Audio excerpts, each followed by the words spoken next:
Love that jam session. Thank you for two, I should say, Greg Markels for that fancy little jam, and happy Thursday or Friday Eve, as we like to call it, or at least me.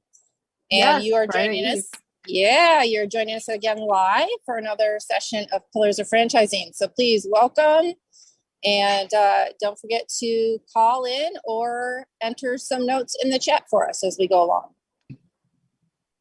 Absolutely. Always call in. We will take questions with our Million Dollar Mentors. We have Laura Coe from Snapology on today. So if you've got questions for her, please feel free to call in. And Kristin, one of the things we love to tout about franchising is the ability to own your own time. And you and I are clearly doing that well today, as we are not in our usual spaces. No. So my apologies if you hear a little bit of background noise. I've been at 2 baseball games already today, and then flew to the quickest place I could find that hopefully had some sort of signal. But I wouldn't have it any other way, because it beats the heck out of sitting in a suite or a little cube in the middle of an air-conditioned building where you don't even know what the weather is. So I'd much rather have life this way. Absolutely. We're in the same boat. We have friends that are visiting in town that we haven't seen in a couple of years, actually. And they were at the beach. So we drove on down, and they've got good Wi-Fi. So here we are doing a podcast from the balcony. Awesome. So, hey, listen, for today's Word on the Street, I wanted to talk about something that's come up a lot when I'm meeting with people who want to buy franchises. And it's really probably one of those things that you need to think about before you go much further than thinking about buying. And that is making sure that your credit is cleaned up and ready to go so that you can apply for some loans. Yes. Yeah, so, I mean, it's definitely something that's important, and it's something that you can do when you're planning ahead before you even really start looking for a particular brand. Yeah, often, depending on the situation that you're in, they will say, anywhere from 6 months to a year ahead of time. I don't always find that to be the case. It depends, again, on what is going on with your credit and how tainted it might be. So, we've been able to clean up some credit reports in 3 months, and some have taken a full year, depending on, again, what that is in there. So a big dinger for people happens to be a late mortgage. Those are weighted pretty heavily, but very important. So one of the first things that you say, or that you should be saying after I want out of this corporate life, is, okay, what is my credit score? So a couple of the notes that I made here is, making sure that you get it cleaned up beforehand, obviously. Some of the things that cause people trouble when they're looking to apply for a loan, and I speak specifically, and most particularly, I will say, for the SBA loan, because that is a government funded, low rates, government backed, I should say. You want to make sure that your debt to income ratio is in order. You want to make sure that you close any unused accounts. So let's say you have a Macy's account. I know there are not many of those stores left, but we have a couple here left in Chicago. But if you've got one and it's got a $1,500 limit and you're never going to use it, just close it. Because a lot of times those will drag down your credit scores, because it looks like you have access to credit, even though you have no intentions of using it. Make sure that you pay off every account that you can. One thing that helps drive your credit score is if you have a credit card and you use it every month, if you can afford to pay it off in full, that looks really good. Sometimes leave a balance now and then so that it shows more, a higher credit rating. Why it does that, I don't know. I couldn't tell you. I'm not a banker. And then make sure that you have, if you're not sure how to do it and your banker can't help you. Now, I can tell you that most bankers can. My brother does mortgages, and when we were getting ready to buy our business, I just called him and said, hey, we're getting ready to buy our business. I want to make sure I've got the best credit.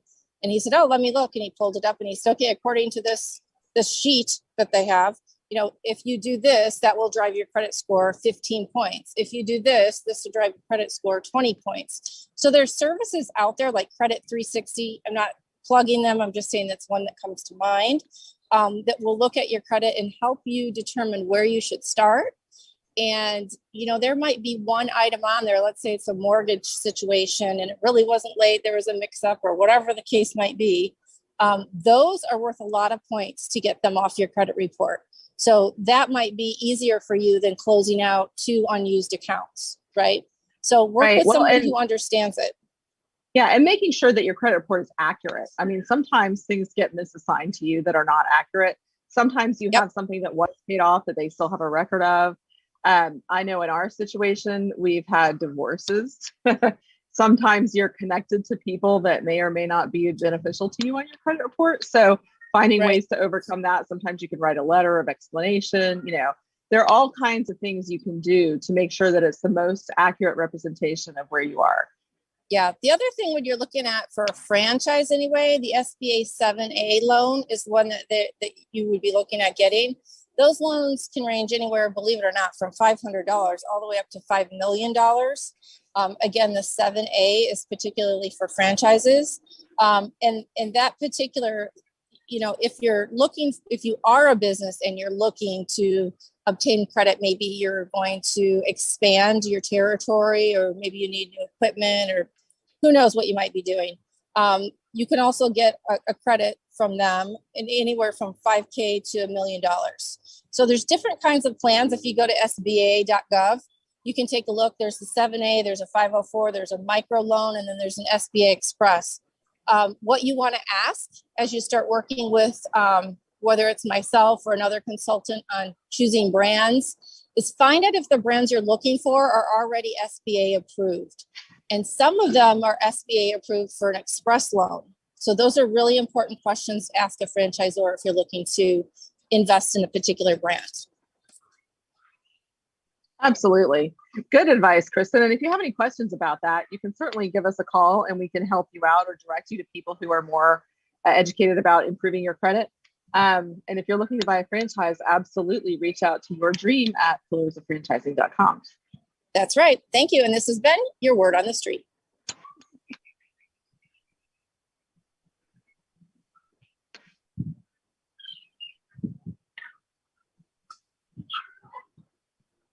Well, hello.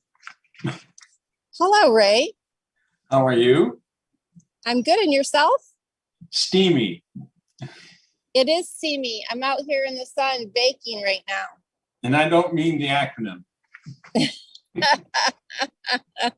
which we're going to talk about with our guest. Welcome to the show, Laura. Thank you. I'm going to read your bio right now, which I find fascinating. So Laura is the CEO of a Snapology franchise system. Laura, along with her sister Lisa, founded the Snapology in 2010. Snapology's mission is to provide educational play to children using Lego bricks, Kinects, and other interactive mediums. Snapology provides coding, robotics, and STEAM, which stands for science, technology, engineering, art, and math, programs to children of all abilities, including gifted children and those with extra needs. Laura's oversees... That would be STEM. That would be STEM, not steamy, but STEM. Oh, okay. I know we were talking about steamy, but make no mistake, it's STEM. Well, when you include the art in there, it looks like STEAM. So That's right. So Laura oversees the daily operations of Snapology's franchise, including franchisee support, curriculum development, marketing operations, and the functions of the corporate-owned local Snapology locations, which to me sounds like, wow, you're incredibly busy. Well, I have a few folks to help me, which is nice. Thank goodness. So Laura, I think everybody here on the show anyway has had kids or has kids or had kids, or they're adults now and have grandkids, right? So I think we all understand what Legos are and Kinects. So tell me, what made you come up with Snapology? Yeah, it's a great question, and it's a story I love to tell. First and foremost, I'm a mom, and I love being a mom. It's the best job in the world, and I actually started Snapology for my children. So I have two boys that are now a senior in high school and a sophomore in college. So started it back when they were 5 and 6 years old. And my older son in particular, both of my kids are very academic kids, but my older son in particular, he loved Legos, wasn't really into team sports, didn't really sort of, love the athletics. And when he was, 4, 5, 6 years old, I had a little bit of difficulty socializing him and getting him into, activities that were kind of his wheelhouse. And so I was really struggling. He needed those social skills. And at the same time, I had owned a couple businesses in the past that I had sold, actually franchises. I was a franchisee in the past. I had sold those businesses and I was looking for, quite frankly, I was actually looking for another franchise to buy, but I couldn't find anything that really sort of fit. And as I was searching for activities for my son, Sebastian, I was also looking for business opportunities. And I mean, it just kind of hit me like a ton of bricks, no pun intended, one day that the business was something for Sebastian. It was something in his wheelhouse. And I started to research a little bit more about Lego bricks and what you could do. And I found robotics classes and I found people that were doing birthday parties. And I thought, this is the business opportunity. So I went to my sister, which was easy to do because we're best friends. She lives 4 doors down. So I walked down to my sister's place and I was like, hey, here's a thought, here's an idea. Would you be interested in doing this with me? And we're sort of, we're best friends, I think, because we're so opposite. And she's more of the marketing and sales type person. I'm more of the finance and operations and boots on the ground. And she had all kinds of fantastic, she's like, I'm all in, this is great. And so she became, an investor in the business and helped me strategically for years and years. And we launched with a Lego robotics program in our local rec center. And I clearly wasn't the only parent looking for this. It just, awesome. I mean, it just took off and we've basically grown exponentially since. That's amazing.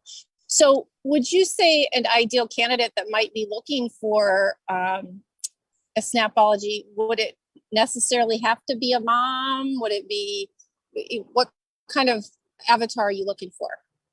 Yeah, so we have a lot of varying backgrounds with our franchisees, and I'm not sure your background really matters as much as your passion for this type of thing. We do find that parents kind of naturally have that passion, right? They naturally want to see their kids succeed. Yeah. And particularly if you have a child that's like my children that are a little bit more academic than athletic, you struggle a little bit more to sort of find their greatness and help them, be comfortable in their own skin. And so we do find a lot of our franchisees are moms or dads or even grandparents that really just want these programs in their area for their kids. I mean, that's really what's driving it. But we do have owners that don't necessarily have kids that just get it. They just understand the power in Lego bricks, the power in educational play, and that we're really kind of making a difference, in what these kids, ultimately grow up and their confidence and those types of things. And so a lot of parents, I will say, but it isn't necessarily a prerequisite. I think it's kind of a natural thing for parents, but it's really that passion and understanding sort of the fundamentals of what we're doing and how we're trying to, make great kids that really drives a great franchisee.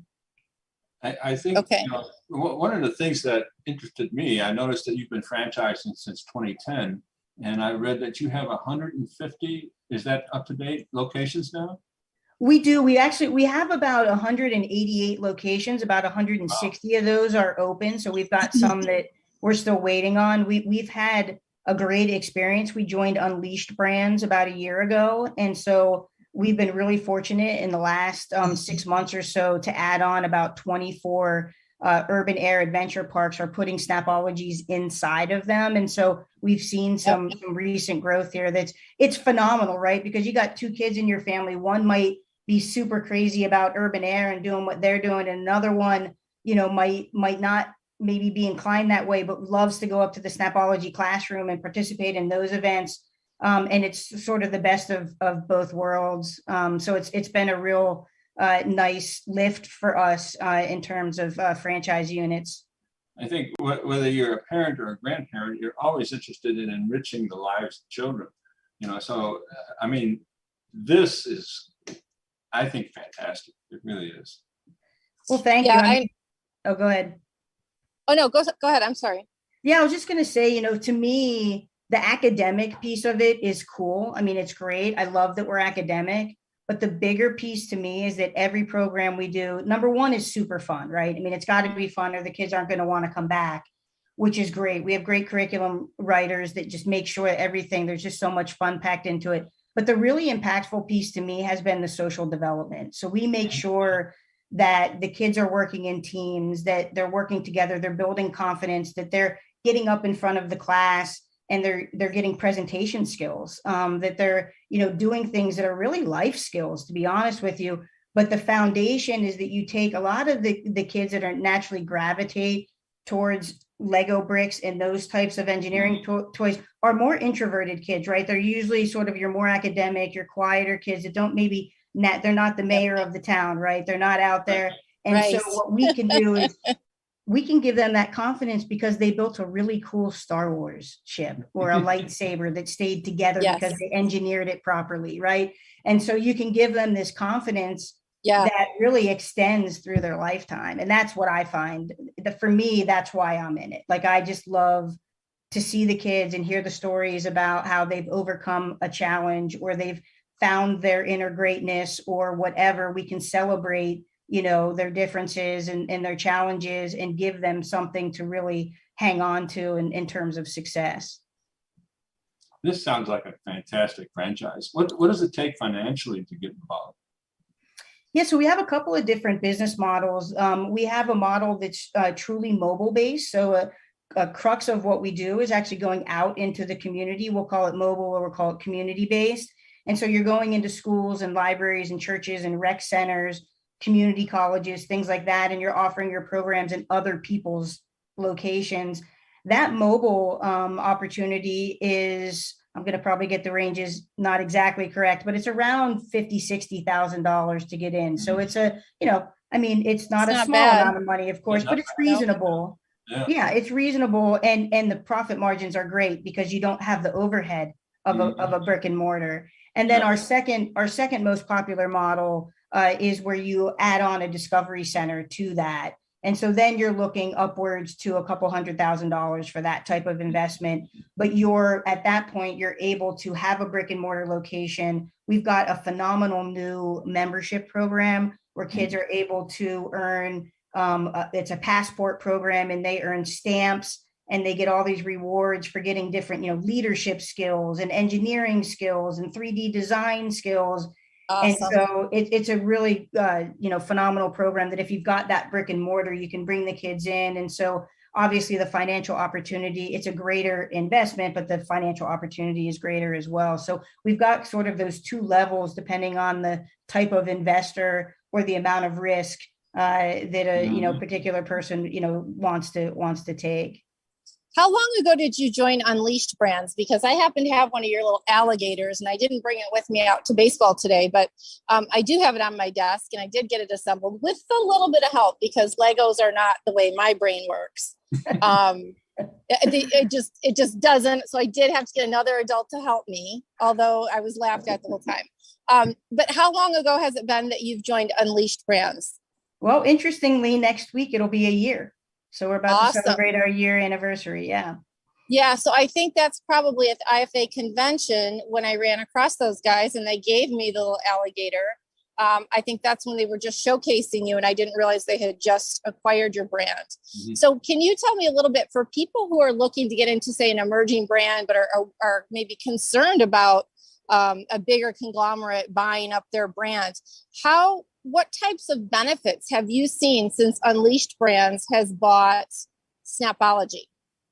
Yeah, I mean, there are a ton of benefits, not only to the franchisee, but also to me as the franchisor. So for me as the franchisor, the immediate benefits where I had access to a phenomenal group of, executives and their teams underneath them to help me with the business. So we have a pretty lean team at Snapology. We still do. There are 7 folks on the team. And so having those backup resources to be able to help us when we can't handle the bandwidth, of what's going on, is a tremendous value to me as the franchisor. And then it extends to the franchisee because they've been actually just able to wholly take things off of my plate. And so my responsibilities, since I've been part of Unleashed Brands, are really no longer kind of growing the franchise. My responsibilities are all franchisee facing. So 100% of my time is spent trying to help them help their businesses grow. And so I don't have to worry about, I don't have to worry about the monthly financials, right? We've got a CFO and a phenomenal accounting team that does that for me. I used to have to spend hours a month doing all of that myself, right? Now I'm freed up to do that in franchise development. And we've got one of the best franchise development teams in the industry, led by Josh Wall, and they do a phenomenal job. I don't have to worry about that anymore, right? I can now focus on the franchisees. So we have access to better systems. We're able to get, there's buying power in that. So it's kind of the best of both worlds, right? I'm a smaller brand, medium-sized brand, maybe at this point, but I'm a smaller brand, but I can take advantage of those economies of scale by being a part of a bigger organization. And then we've got 6 brands with us now, right? And they're all fantastic brands, and we work really well together. And so we've got XP League, we've got Class 101, we've got Premier Martial Arts, Urban Air, and Little Gym, and we all work really well together, and we can help each other. On the franchisee side, we can cross, sort of sell, and if someone's a member of one brand, they may have a sibling or something that wants to be in the other one. Class 101. Or maybe they just want a multi-unit kind of portfolio, and they can stay within Unleashed Brands umbrella to, like you said, you've got the Urban Air, and then you add in a Snapology, and those two businesses play very well together, but it's all going to be inside, say, your Urban Air, right? So as a business owner to own those two, that's pretty powerful. Yeah, you're absolutely right. And that's exactly the direction that we're going. But they're going in 2 directions with it. The first is what they call sort of owning the children's market, right? So you could be in a city and you could own 1, 2, 3, 4, 5, even 6 brands under the same portfolio. Eventually, we're still working towards it because Unleashed Brands is a little bit new, but eventually we'll be on all of the same systems, using all of the same things. We've even talked about, how you go to a city on vacation and you get the city pass, and it gets you well, you could have the children's pass, right? The Unleashed pass that gets you into all these different things. So there's so much benefit to that as a business owner, as a franchisee, and to me as a franchisor. And so, I mean, Unleashed is really building something incredible, and it's a little bit different than I've seen in some other portfolio companies, where we really truly are leveraging everything we can from the different brands. Well, they all seem to be having a lot of fun too. Every time I see the Unleashed group out there and about, or whether it's on Twitter or Instagram, I mean, they're clearly having a good time with the brands. They fit the mold of somebody who should be in there with the kids, having and making a good time. So I think that's fantastic. And the one thing I want to just mention for people who, again, are looking for a franchise, I mean, the cost that you talked about from having, a virtual Snapology where you're not in brick and mortar versus brick and mortar, those are 2 opposite ends of the spectrum. So you could get in at a very affordable price. Not that the brick and mortar is not affordable, but it's a little heavier on the investment. Depends on what you're looking for. And I think, with Unleashed Brands behind you, what people have to understand is their marketing dollars are going farther. There's a lot of cross promotions and things that will happen. And so, a lot of times people get a little bit nervous about a newer brand, but in this case, I don't think you could go wrong. Yeah, I mean, I certainly wouldn't hesitate to become a franchisee under a portfolio, because you do have that backing of the portfolio. When you're a smaller emerging brand and it's somebody who's out on their own, there certainly are different risks associated with that. But when you look at Snapology, or you look at somebody like an XP League that's maybe a little bit smaller, they have the backing of a big company and the support there. That's sort of an added level of comfort that you can have with a more emerging brand. Absolutely. Well, Laura, I'm super excited for you. It sounds like Snapology is going to do some great things. And I'm looking forward to having you back on again in the next couple of years and see how far we've gone from, did you say 188? Yeah. Yeah, wow. That's a lot since 2010. Well, yeah, I mean, it's awesome.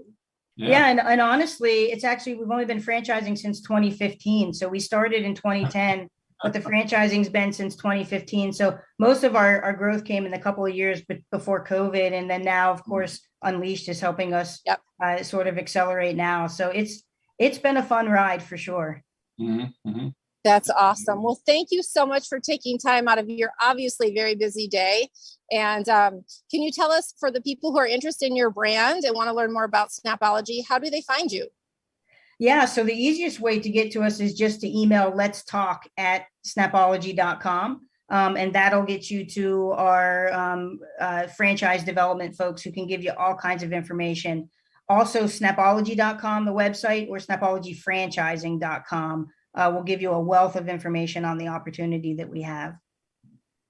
Fantastic. Thank you, Laura. Yeah, thank you guys. Really appreciate having you. Yeah, it was great. Always great talking to you guys. Hey, franchise owners. How's your local marketing? Do you feel like you could use some help keeping up with your social media posts and comments and reviews?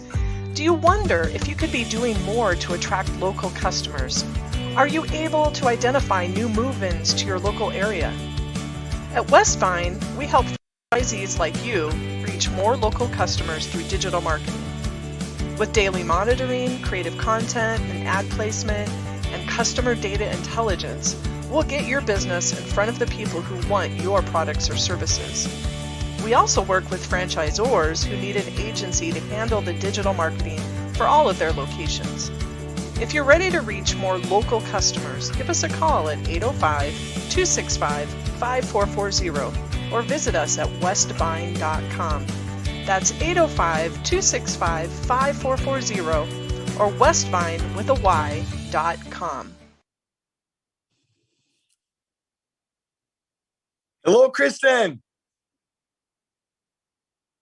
Oh, are you pulling an Elizabeth?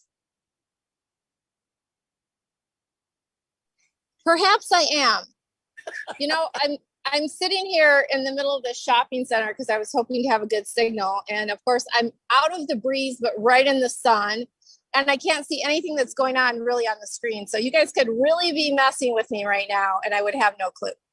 No worries. You know, what you would see on the screen right now is all kinds of different faces floating through it without really having you and I on there. So we're talking and other people. Yeah. Oh, there you came on. So we're good. Okay, perfect. Hey, I could really use a ride on your boat right now. It is sweltering out here. And it sounds like you've been having an amazing couple weeks with all the people at your house. All the kids and grandkids. It's funny. I'm the boat driver for all the skiing and tubing and all that kind of stuff. And sometimes when we're changing people on the skis and the tube, I just got to jump overboard and cool off from all the heat. Sometimes they go, hey, we don't have a driver. Get back on here. Isn't it great owning your own business? Oh, it's so much fun. And, you know, that makes this fun when we're doing this show and talking to other people about what life can be like as you continue to grow in the franchising world. And I can't tell you how much joy I got from listening to Laura talk about Snapology and the opportunities there. That was phenomenal. Well, you could just tie them right into your Great Clips businesses. You know, my dream is to put like 6 businesses in one strip center next to each other and they all work together. You can call it the Acres Center. Yeah, the Acres Center. Well, you know what I want to talk about today, Kristin, and this is driven by what's going on in the world, right? A lot of the stuff we talk about is stuff we run into in our mentoring and all that kind of stuff. Well, this week I've gotten calls from 2 or 3 of the mentees that I work with about related, you know, things related to franchising that they were struggling with. And like many people, they got the cart before the horse. So they call with questions that are great questions, but we need to answer a lot of other things before we ever get to that question. And yes, truthfully, it frustrated me. And, you know, my mentees experience a whole new relationship with Jerry when they frustrate me like that.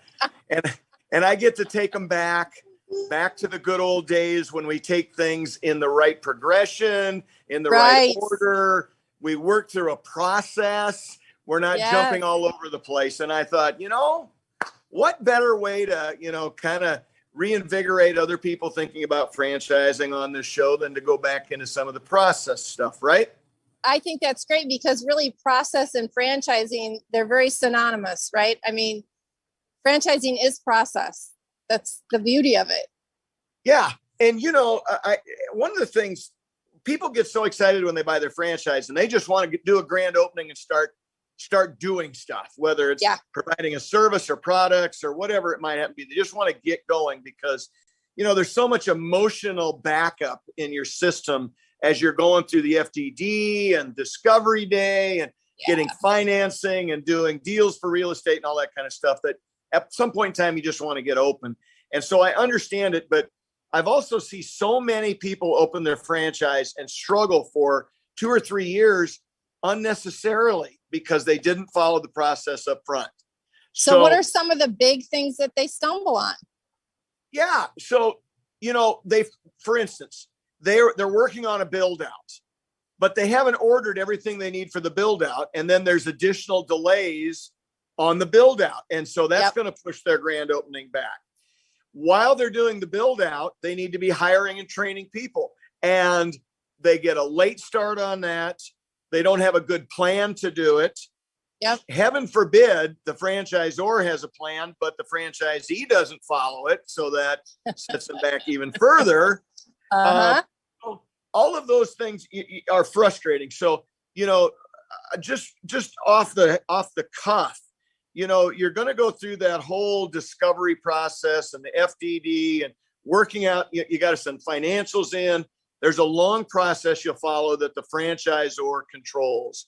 And then they're going to say, okay, go do your thing, find a location, all that kind of stuff. Now, hopefully you work with a franchisor that has a really good checklist to follow as you go through that. If you don't, you need to talk to Pillars of Franchising because our mentors will help you with that process so you don't make a mistake, right? Absolutely. So follow their process because they're going to lay it out. You're going to go out and you're going to research for real estate. You're going to look at a lot of real estate. You're going to choose one. You're going to do an LOI. You're going to hopefully work out an LOI, and then you're going to start going through a leasing process. And when you get that lease signed, then you're going to start ordering all kinds of stuff, whatever it is, whether it's, furniture or treatment gear or materials or stuff to sell, whatever it might happen to be, food to prepare. If you're a restaurant type chain, you're going to go through all that. But again, just part of the process. And right now, Jerry, go ahead. Part of that, I wanted to stop you there. I know when we opened our franchise, often franchisors will give you like a grand opening packet, right? And it gets you most of what you need to get started, but then there are going to be additional things that you need. But shouldn't most people have at least a rough idea of what they need to order from like their franchise agreement and the package that they're supposed to get with their franchise? Well, the answer is yes, they should, but they don't always get that. It's convoluted. I can think of one franchise system I work with that sends you a really long list, multiple pages of vendors you can buy different products from. So you have 3 or 4 or 5 different vendors for each one. Now, can you imagine how much confusion can come out of that for a brand new franchisee? And we had that here with us. Yeah. So there might be things you don't get ordered. And in the world we live in today, if it's not ordered on time, it could be several months. So here's a Jerry story. I love training through the things that I do. We've opened several the joint chiropractic clinics already, so we really know what we're doing, but we don't always know what's going on in the rest of the world. So now with supply chain issues, I've got to build out. I've got a clinic that could have opened about a month ago, except we don't have our cabinetry. So we don't have our front desk, our sign-in desk. So the clinic won't look right and it won't feel right. So we're not going to do a bad job of a grand opening. So here we're going to wait that extra month for it to show up. Now, that was not bad planning on our part. It's just the way it is. But if you plan far enough ahead of time, you can adjust for those kinds of things, right? Right. Yeah. Well, imagine, I can just imagine being all set to go. And then my receptionist table is still sitting on a boat somewhere. I mean, and those are the things when Ray and I talk about, if they tell you to have 125, make sure you have like, at least 2.5 times that, because of things like this, you can't even imagine some of the stuff that's going to happen. I mean, and David's going through his thing right now with his own joint chiropractic where he's having trouble hiring people. Well, then you had problems with builders delays. And then, guess what? 2x4s, if you were used to building it several years back, maybe you spent $3 or $4 for a 2x4, but now your costs have doubled. Yep. And so if you're not taking all those things into consideration, you can be very disappointed. Well, and the hidden thing here with both David's situation and my situation is you have been paying rent for a long time with no revenue coming out of it. You've been paying utilities for that period of time. You've been paying cams for that period of time. You may have hired some people already that you have to keep paying, or they're not going to be around when you do grand open. You probably have some marketing already preparing to open and had to push that back. So you've spent tens of thousands of dollars to not be open. So you have to plan for that. I think you're about financing and having extra cash is a great idea. So the bottom line is there's a process to follow. Your franchisor should give it to you. If they don't, or it's a bit convoluted or has some gaps in it, find somebody that can help you, another franchisee in your system, another franchisee in another system who's a friend of yours, or by golly, come to Pillars of Franchising and talk to the mentors, because we've lived those things. We've gone through it. We know how to help you with that stuff. Yep, absolutely. Very good. I couldn't agree with you more, Jerry. Well, I hope that you can get your mentees all back on track, as I'm sure you probably already have, and they will find life much easier when you follow a process. That's right. And so my final comments on that before we go to Fred's weekly question are these: follow the process. Do not skip around. Do not pass go until you collect your $200. Make sure you do what you have to do in the right order. It will save you so much heartache and so many dollars. If the Zors have a checklist, follow it. If they don't, or it's not good, get somebody to help you with that.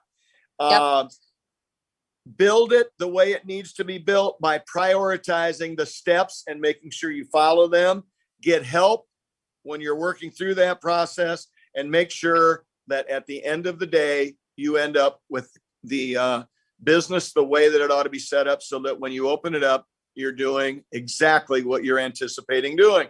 And now the question of the week, is this a good time to buy a franchise? And once again, I just talked to some potential franchisees today, and they're ecstatic. They're so excited. They're concerned about inflation. They're concerned about job losses and recession and all those kinds of things. And I said, you just have to be selective about the franchise you choose. But many franchises grow like mad during recessions. So be a little more selective, but make sure if you're buying that thing, you're locked in and you're ready to go. And you may end up killing it right now when others are struggling. So talk to the people at your franchisor. Make sure you talk to your trusted advisors. Talk to the people at Pillars of Franchising, because we've been there, we've done it. We can help you with it. Kristin, have a great week. Jerry, enjoy the boat down there in Arkansas. Have a wonderful week, and we'll see you next time on Pillars of Franchising. As usual, thank you for joining Pillars of Franchising. We appreciate every single one of you.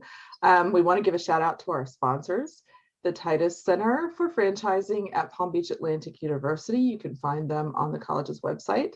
Also, Franchise Show 247, which can be found at franchiseshow247.com. And we couldn't do without our sponsors, and we appreciate their support. Don't forget, we'd love to have calling guests. Our number to call in is 323-580-5755. That is 323-580-5755. If you have questions for our guests or for any of our $1 Million mentors, we welcome you to call in at any time on the show. We will do our very best to answer your calls. Stay tuned, more coming up. Hi, Kristen. I see you sweltering, and I'm in the sun, and I'm here in the nice, cold, boring office. I'm a little jealous. I'm a little jealous. Well, I don't know. It's funny because as I was saying, well, if you are tired of being in that building and the air conditioning, I was thinking, oh my gosh, that's where Karen is right now. I'm sitting here sweating. That's right. Exactly. But you're doing it because you want to do it, right? It's not because somebody told you had to. I do, and I love what I do every day. And so it's a fun job to have, isn't it? Being in the franchising world. Yes. Yeah. So yes.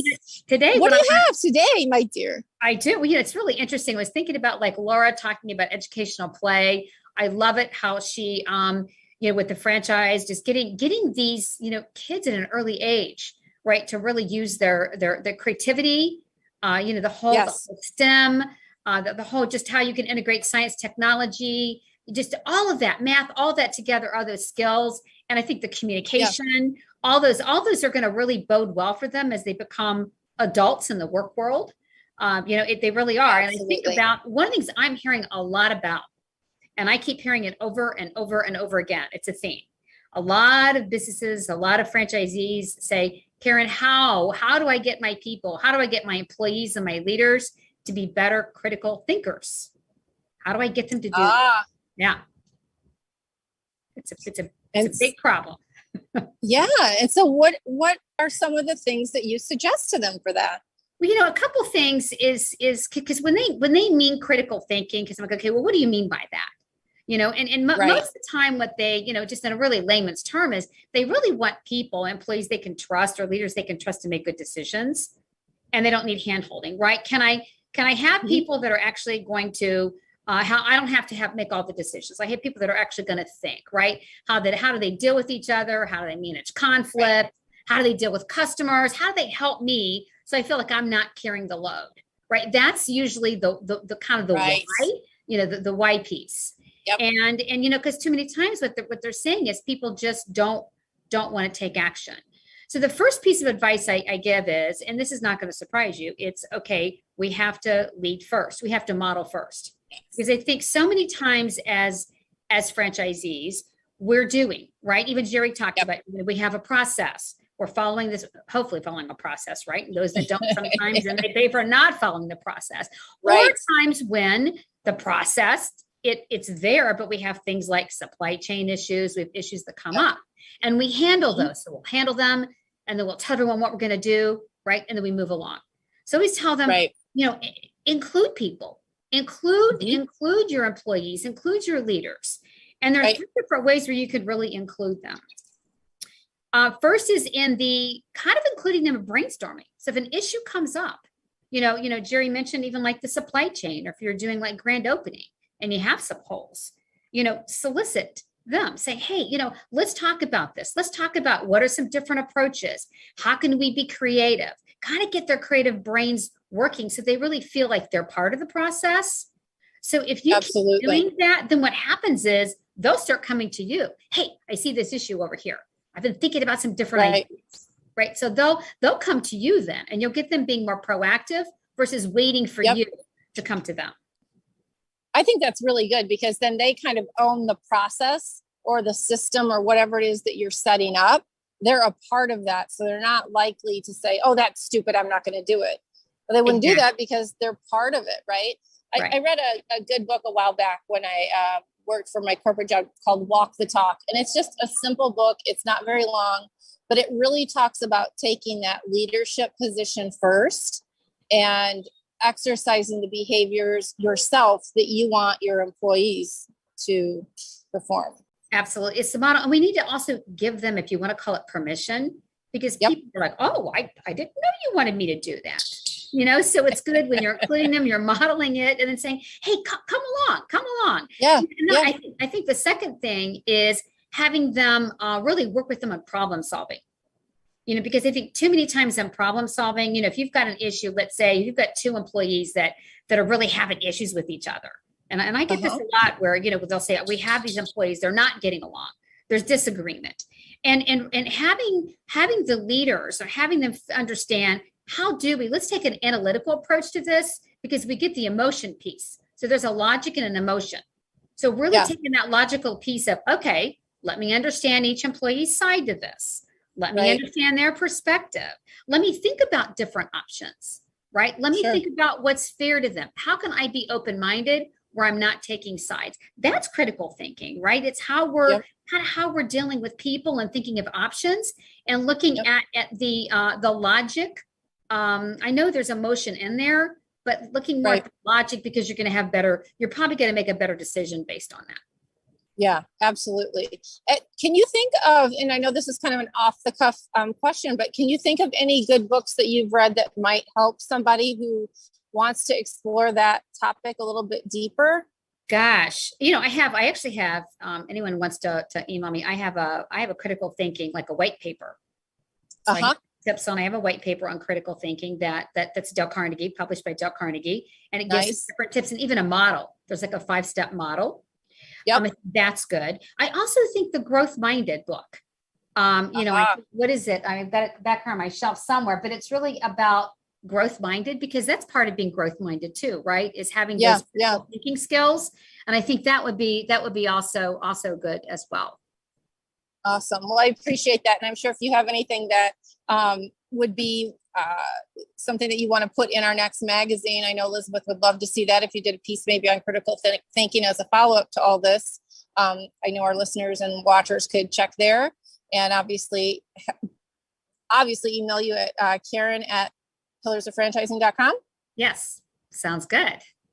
Excellent. Karen, thank you so much. I hope you enjoy your air conditioning. I am indeed. Have a great afternoon, and we'll see you Thank next you. week. Thank you.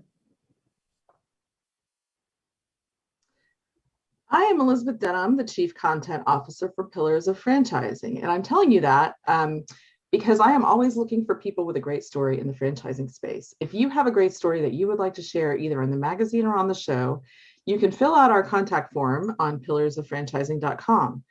Also, while you're there, be sure to subscribe to the magazine.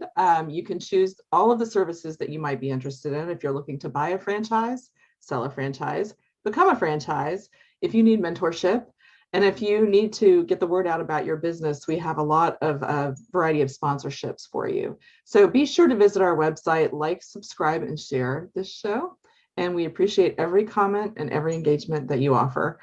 So be sure to visit our website at pillarsoffranchising.com. Thank you, Elizabeth. And we want to thank all of you who are watching and listening today. From all of us here at Pillars of Franchising, we certainly hope you had a great 4th of July weekend. I'd like to thank Laura Coe of Snapology today for joining us, and as well our Million Dollar mentors who've joined us and worked very hard to provide additional content, both for our magazine and here for the show, and also for our blog posts. So to Ray Pillar, Jerry Akers, Karen Kimsey Sword, and on behalf of myself, and also Elizabeth Denham and Fred McMurray, our producers and content officer in the flip. I'd like to say thank you for joining us. We look forward to seeing you again next week on Pillars of Franchising, 4 p.m. Central Standard Time, right here where you found us today. Have a great week.